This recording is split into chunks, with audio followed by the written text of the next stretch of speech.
Cristian Romero. To some, he's reckless, hot-headed, the guy you expect to see walking off the pitch with a red card. But that version of Romero, it's a myth. Behind the chaos is a defender built on timing, intelligence, and control. A player who's redefined what aggression means in modern football. Today, we'll uncover the truth about Cristian Romero, and why his so-called aggression is actually the key to his brilliance.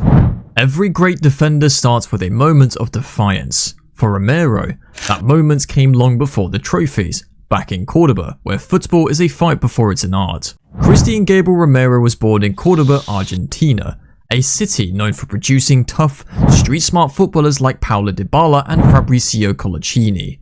From the very start, Cuti wasn't the flashiest, he wasn't the most technical, but he had something rarer, an instinct for danger. Despite a rough start and nearly walking away from game at Belgrano, coaches noticed how early he read the game. He wasn't afraid to step in, even against older, stronger players. That fearlessness caught the eye of scouts from Europe, and just by 19, he was on a plane to Italy. At Genoa, Romero learned the art of Italian defending, tactical positioning, one-on-one duels, and how to win the ball without giving away the foul. Within 2 years, he'd earned a move to Atlanta, then Serie A giants Juventus, and in 2021, a transfer to Tottenham Hotspur. That season, he was named Serie A Defender of the Year, not for how hard he hit, but for how smart he defended. Then came England, and with it, a reputation. Romero's style stood out in the Premier League. Sliding tackles, shoulder-to-shoulder duels, fierce celebrations after winning the ball. It was everything English football fans claimed to love. Until it became too much. Pundits called him reckless, critics said he was out of control, but if you actually watch him closely, that's not what's happening. Romero doesn't lose control, he creates it.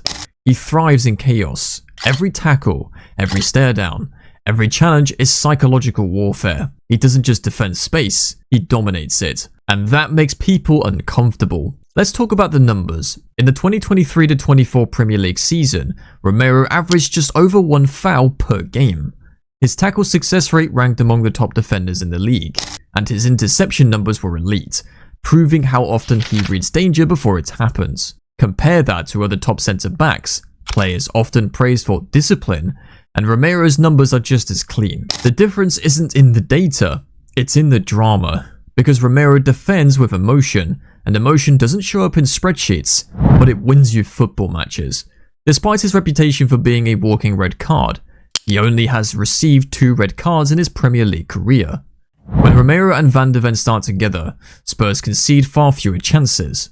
That's no coincidence. That's a partnership built on aggression and intelligence, the perfect balance. Romero's mentality was forged with Argentina. When Lionel Scaloni called him up for the national team, he instantly became a leader, not by shouting, but by example. In the Copa America and the 2022 World Cup, Romero's defending was fearless. He doesn't just defend, he hunts. He forces attackers to play differently. Even Lionel Messi said, he's incredible, one of the best defenders in the world.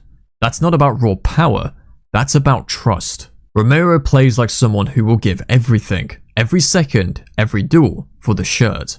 That's not recklessness, that's loyalty. Under Ange Postecoglou at Tottenham, Romero evolved again. He's not just a destroyer, he's a creator. You'll often see him driving the ball forward, breaking lines, or even stepping into midfield. That confidence isn't arrogance, it's tactical. Romero's aggression isn't only in tackles, it's in mindset. He refuses to sit back, he plays football on the front foot, and that's exactly what makes him modern. A defender who doesn't react to danger, he eliminates it before it happens.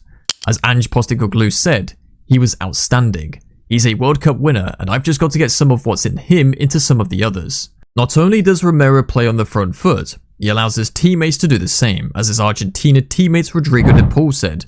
Today, Cuti Romero is up to being the best central defender in the world.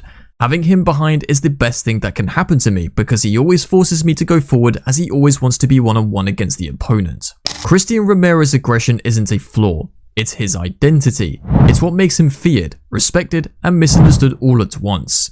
Because in football, passion often looks like chaos until you realize it's precision. Romero doesn't just play the game, he controls it. If you enjoyed this video, hit like, subscribe, and tell me, Who's the most misunderstood player in football today?